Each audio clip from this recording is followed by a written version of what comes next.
Fala pessoal, sejam bem-vindos ao Varejo Insights, um podcast do Bora Varejo, diretamente do VTEX Day 2025.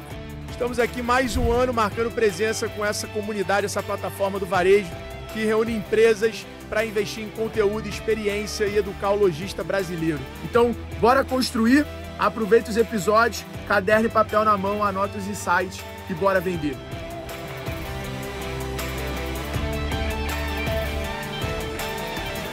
Boa tarde para vocês três. Estamos aqui hoje no VTEX Day em 2025 para gravar um podcast para o nosso Bora Varejo, o nosso ecossistema de varejo que cada dia mais cresce, e nós da Formatar somos patrocinadores junto do Bora Varejo e também colaboradores, e eu como embaixador quero aqui conversar com cada um de vocês. Meu nome é Marlon Rocha Amaral, sou da Formatar Consultoria.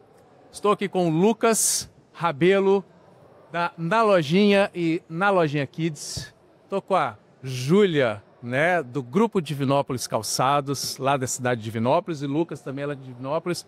E com o Júnior, CEO da Mundial Acabamentos e representante do Grupo JBS, lá de Viçosa, mas que estão em quantas cidades, Júnior?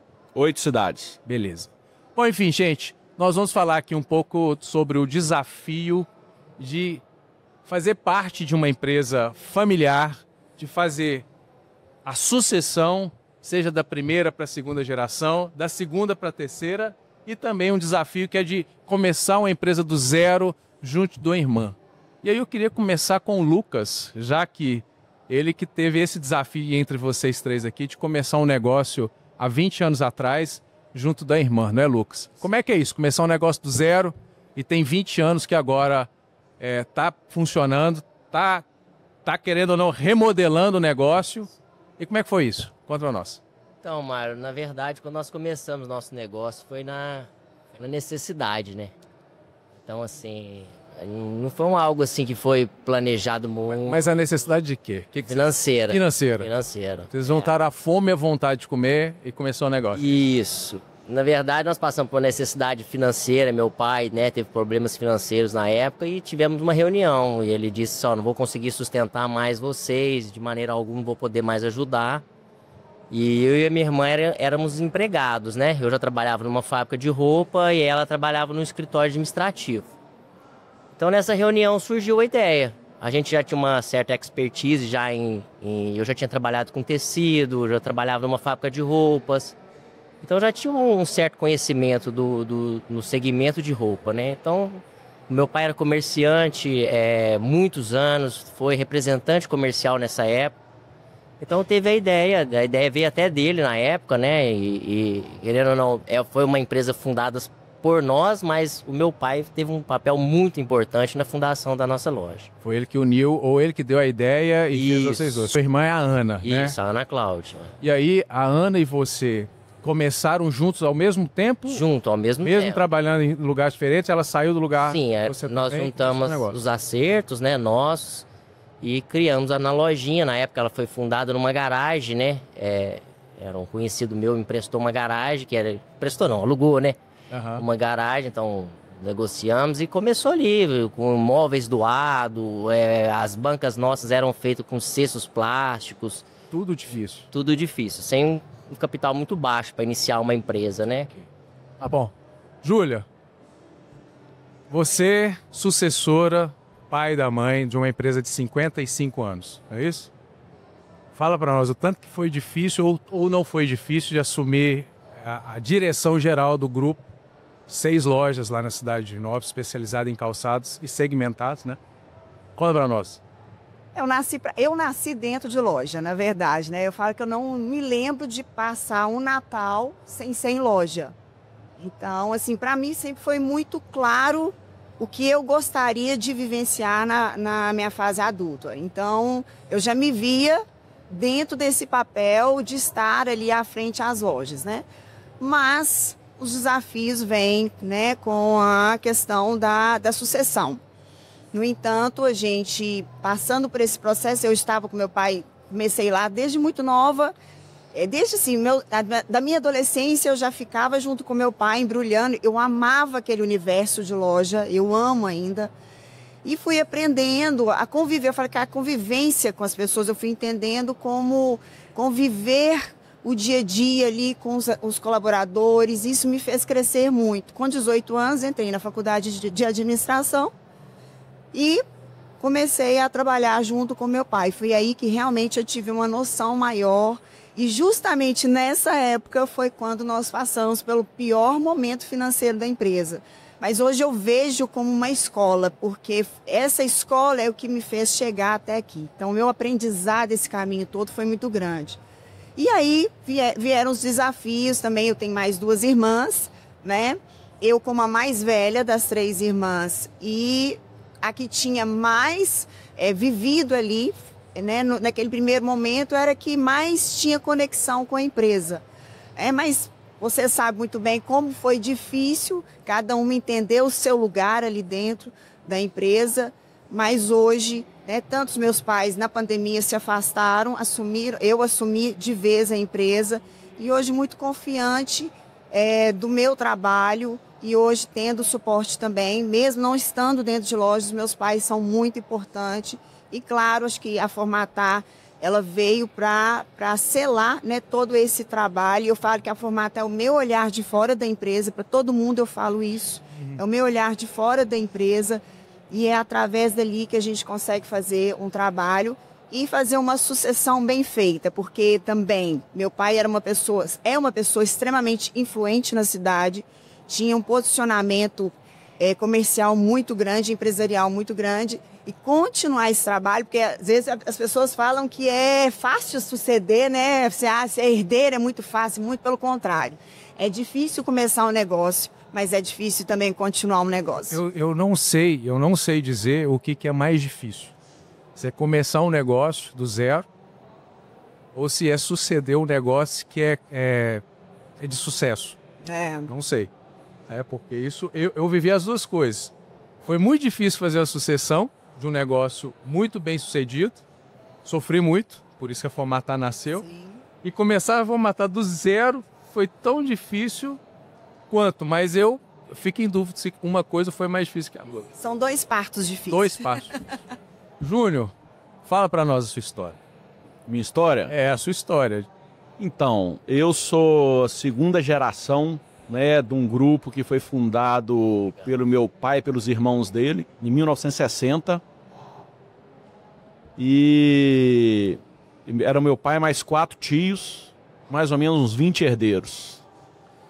E aí, na virada do milênio, né, eles resolveram, era um grupo que tinham vários segmentos, né, então hotel, fazenda, supermercado, loja de roupa, material de construção. E eles tiveram a sabedoria, né? Vamos falar sabedoria, de ali na virada do milênio ali, eles resolveram separar. E cada braço da família ficou com um ramo, né, de atividade. E foi um sucesso, porque cada um seguiu o seu caminho, tá todo mundo nativo até hoje. E eu, né, tô no grupo JBS, né, Mundial Acabamentos. Nós, né, 9 lojas de material de construção na Zona da Mata.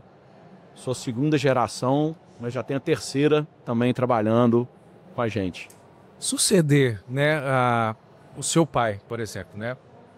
Foi fácil, foi tranquilo?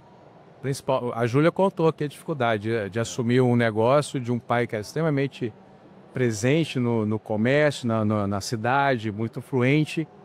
Você também tinha esse peso de suceder o seu pai? E outra, lembrando que você tem o nome dele, né? José Bernardes Batista, né? José Bernardes Santana Júnior. Então, a gente tem a responsabilidade, né? Igual você falou aí, né? O sucessor, ele tem a missão de continuar, né, aquele legado que foi plantado pelo fundador, né? E eu acho que todo sucessor, né, ele carrega consigo a pressão de fazer melhor e de fazer crescer, de não deixar o negócio morrer, né? Então esse friozinho na barriga que eu acho que é igual cantor quando sobe no palco, né? Ele tem que ter, né? Sim. E é isso, é uma caminhada, a gente tem que se preparar, né? Tem que estar... Eu acho que um dos sucessos, né, da Mundial, do nosso grupo, vamos falar até com a terceira...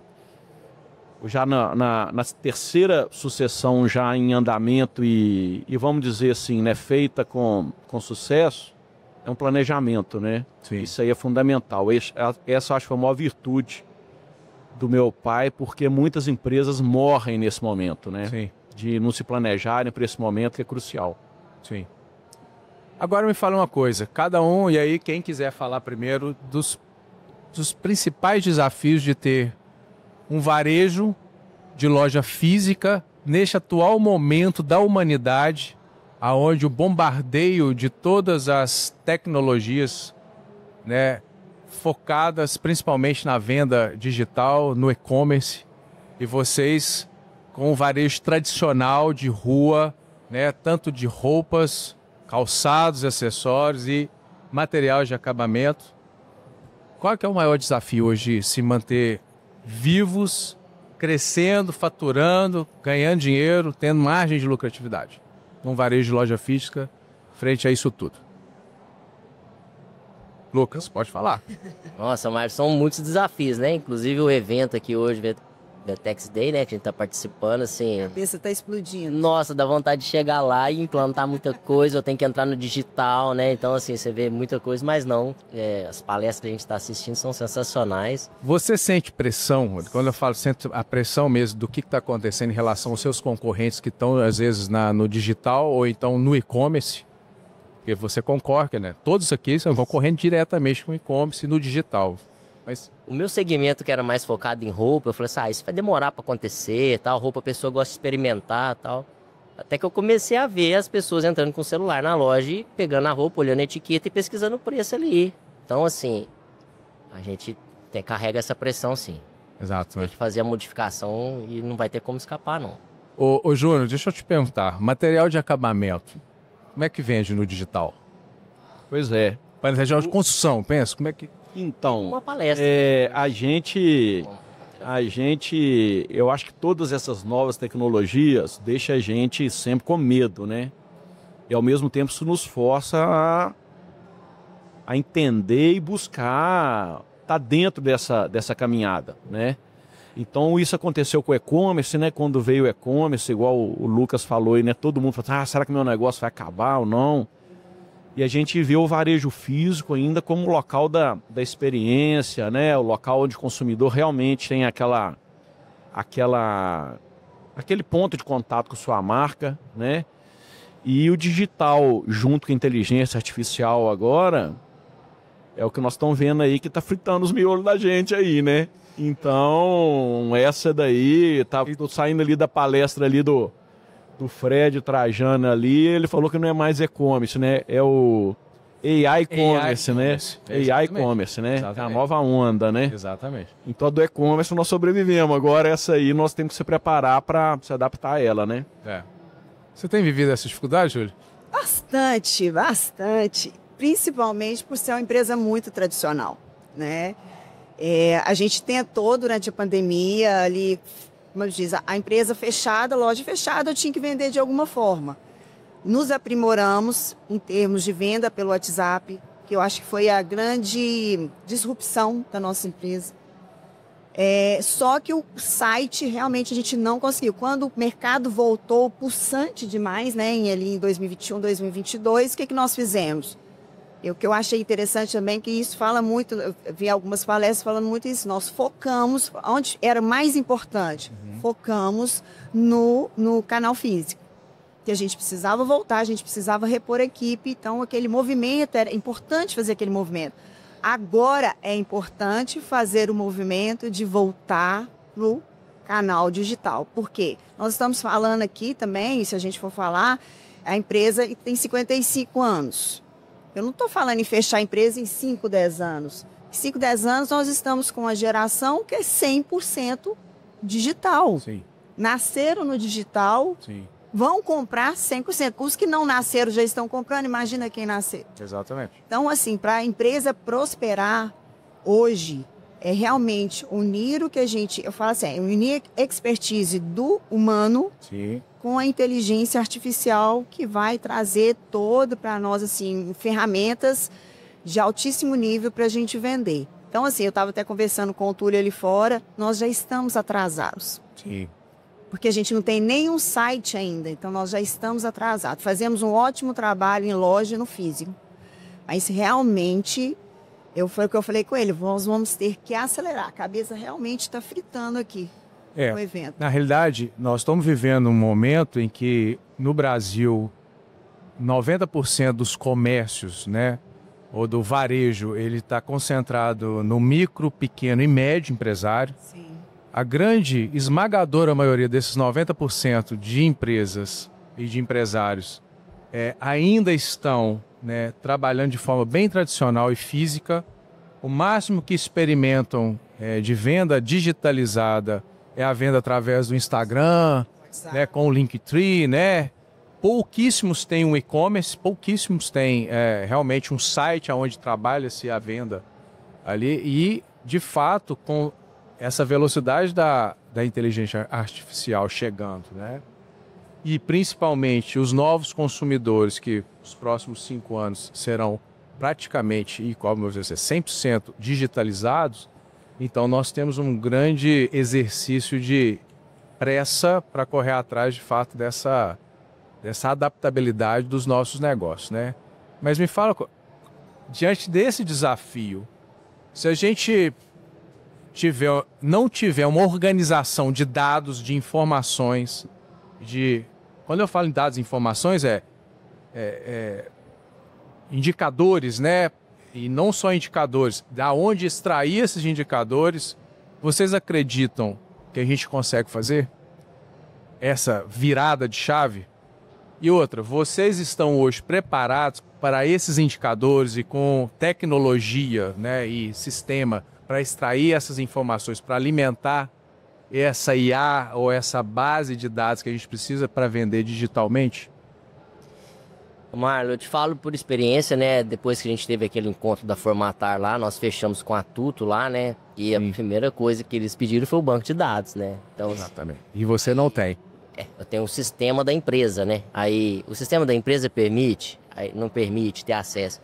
Então, acho assim, você tem que trabalhar a base todinha antes, primeiro, né? Que se você gosta disso, se você não tiver a base para captar, para IA conseguir captar a informação ou você fomentar aquilo... Ô Lucas, olha pra você ver que, olha só o que você está trazendo, presta atenção, né? Nós estamos falando de uma situação, de um problema que vem antes da mente aberta do empresário pequeno e médio, que é do sistema, da empresa, né, dona do sistema ERP que seja, que ela ainda também está atrasada, porque ela não consegue fazer a API com essas plataformas novas de inteligência artificial. E quando a gente pede banco de dados, o pessoal fala assim, não estamos preparados ainda não. Nós estamos caminhando para começar a adaptar o nosso sistema para começar a conversar com a IA. E isso é um problema para nós também. É um sério problema. Você também vive isso lá. Porque as empresas não estão prontas para esse novo mercado. Eu tenho informações, eu consigo trabalhar minhas informações lá na loja, mas assim, muito sofrido. Depende de muito braço ainda para extrair essas informações. Ainda está artesanal quase. Exatamente. De certa forma, o que conforta um pouco a gente, que isso é tão novo, tá todo mundo começando junto, né? Não tem ninguém muito na frente. Eu achei interessante, foi o Fred falar justamente isso. Bandeira amarela. Todo mundo parou no pit stop, só que o sinal verde vai ser dado. Exatamente. E eu não sei Uma coisa que me deixou um pouco, das poucas, tá? Que me deixou confortável aqui hoje, é que nós já somos clientes da Formatar e da Vetex. Né? Que bom, né? Então, assim, a Vetex lançou uma série de ferramentas hoje que, pelo que a gente já explora, né, do sistema deles, que a gente usa na nossa plataforma de e-commerce, então já vai ter muita coisa para trabalhar com a inteligência artificial já, né? É plug and play, né? Sim, já. E começar a rodar em cima dos dados que você tem, né? Mas eu acho que foi a única coisa que eu saí confortável daqui, foi isso. Olha só, o que vocês podem, né, dizer para todos que estão nos assistindo agora, enquanto uma mensagem para começar a pensar a organização da empresa deles, né, de qual tamanho que for, familiar ou não, apesar de que 90% das empresas no Brasil são familiares, mas qual que é o recado que cada um de vocês deixa aqui para os nossos aqui, né, as telespectadores ou, né, quem está nos assistindo, nos acompanhando, para o momento que está para vir, né, e principalmente na realidade de cada um de vocês, né, você como Lucas, que junto com a irmã Ana, que fundaram o negócio, estão na primeira geração, os filhos muito novos ainda vão enfrentar, mas quais são os seus desafios e o recado que você deixa para o empresário que está assistindo, que está na mesma condição sua, da mesma forma que você, Júlia, qual que é o recado que você deixa para aqueles que estão vivendo processo sucessório, né, da primeira para a segunda geração? E você, Júlia, que apesar de nós falarmos pouco, mas você viveu essa sucessão do seu pai para você e ainda está no comando como diretor-geral, ainda é novo, ainda vai demorar a querer...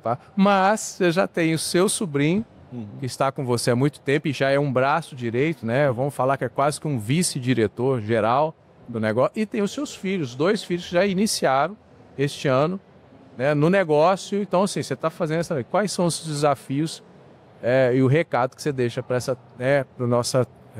os nossos clientes e audientes que estão aqui vendo, ok? Posso começar?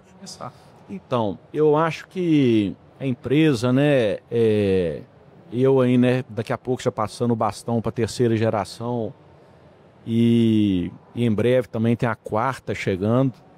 Eu acho que essa organização, né, um bom acordo de sócio, essa, vamos falar assim, institucionalização das relações familiares, né? Tentar deixar estruturado, né, o papel de cada um, mecanismos de entrada, de saída, que são coisas que sempre deixam ruído. Sim. Né, entre as pessoas que compõem a família, né? E saber separar o que é família e o que é empresa, né? Eu acho que isso aí é a grande dificuldade que faz a maioria das empresas não terem sucesso na sucessão, né? Você disse que seu pai deixou uma coisa importante, que foi o planejamento. Sim. Eu acredito que o planejamento também entra nessa história toda. Tanto o planejamento do negócio, tem uma visão clara do que quer para o negócio, e do planejamento sucessório nesse sentido de deixar claro o acordo societário, né, entre os familiares, as cláusulas todas para começar a trabalhar ou então para sair. Isso é o que você deixa para todos que estão na mesma fase sua, é isso? Com certeza. Para além de todo o desafio de digitalizar para além de todo o desafio de gestão, né? Se não cuidar dessa retaguarda, tudo pode afundar, né? Sim. Então, assim, eu não tenho problema em falar nisso, né? Vocês participaram disso recentemente. Sim. Que é o mais importante de tudo, eu tive uma irmã que resolveu sair do negócio e por estar tudo claro, saiu 100% com a relação familiar ainda mais fortalecida, talvez, Exatamente. do que antes, né? Exatamente. Então, acho que é muito importante isso e acho que toda empresa deveria se preocupar com isso. Okay. Ou seja, Júlio, seguindo essa ordem. Eu Você acredito que, independente do tamanho da empresa, seja ela pequena, média ou grande empresa, ela vai ter que pensar sim em inteligência artificial, ela vai sim ter que pensar em acelerar o digital. Eu não falo isso, não é para crescimento mesmo da empresa. Quem quiser vender mais no futuro, Sim. ela vai precisar disso. Só o físico não vai sustentar a sua venda. Exatamente. Então você vai ter que estar em todos os canais. Exatamente. Porque o nosso cliente vai ser 100% digital. Exatamente. A loja física, não acredito, né, a gente já teve essa discussão que ela não morre, Sim. mas ela cada vez mais se torna um ponto de experiência. E cada vez mais nós temos menos gente para trabalhar essa experiência em loja. Então nós vamos ter que digitalizar também, né? Sim. Vi recentemente o McDonald's abriu uma loja 100% digital, né? Que não tem atendente. Então, assim, eu acredito muito que nós estamos caminhando para isso, né? E em termos de sucessão, eu vou trazer aqui uma expressão que a minha irmã usou, que eu acho que isso define muito o que nós somos como sucessores. Quem assume, vai assumir, seja um copo vazio. Perfeito. Não seja um copo, não chegue na empresa querendo ser um copo cheio. Chegue sendo um copo vazio, porque eu falo que a maior virtude de um sucessor é humildade. Você pode saber, você pode ter vivido muita coisa lá fora, mas ali dentro existe uma tradição, exato, existe uma hierarquia, exato, existe processos, você precisa se adaptar a eles. E depois, com o tempo, ganhando experiência, você vai dando o seu toque. Eu acho que isso foi a minha lição, o que eu mais aprendi e vivi. Eu sempre tive muito disso, eu sempre fui uma pessoa, você me conhece, passei pelo que passei, momentos assim que dá vontade de jogar tudo pro ar, sim, mas sempre pensava assim, vai dar certo, vamos continuar, vamos ser esse copo vazio. E hoje a minha irmã saiu do negócio, retornou hoje e a nossa relação realmente melhorou muito. E como família nós estamos muito melhores. Ela também voltou como um copo vazio, então que bom. Acho que é a minha mensagem. Perfeita. Lucas. Mário, eu acho que a lição que a gente fica de tudo isso aí é essa avalanche de informação, né, que vem agora, né, com a IA. E vai ser imprescindível. O pessoal hoje quer as coisas muito rápido, né, tanto o cliente, né, até a gente mesmo. Sim, tem paciência. Isso. Então, assim, vamos ter que nos adaptar cada vez mais, né, o nosso comércio para essa demanda nova que está vindo aí. E sobre a abertura da empresa, né, que foi, no caso, o seu estado... Minha presença aqui foi por causa disso. Palestra que teve hoje, né? Comece pequeno, arrisque pequeno, que foi o nosso caso, né? Depois aposte as fichas tudo, vendo que vai dar certo. Exatamente. Eu agradeço demais cada um de vocês, né? Eu fico feliz por fazer parte da história, do pedaço da história de cada um de vocês, né? Uns mais recentes, outros há mais, né? Tantos anos, coincidentemente, estão os mesmos anos que estão com a gente, foi em 2017. Vocês dois chegaram, vi a sucessão acontecer, e estou vendo ainda mais a evolução. E o que fica aqui para nós é que, de fato, não só a Vetex, mas, né, o Bora Varejo, a Formatar e todo esse movimento de conhecimento, né, que a gente precisa de buscar, absorver e aplicar. E vocês já estão na frente só pelo simples fato de quererem ter a oportunidade de estar presente no evento desse, de ter uma empresa de consultoria. Isso para mim já é arrojado demais, porque imagina você ter alguém de fora dando pitacos no seu negócio, dizendo que você está errado, você está certo, mas está certo mais ou menos.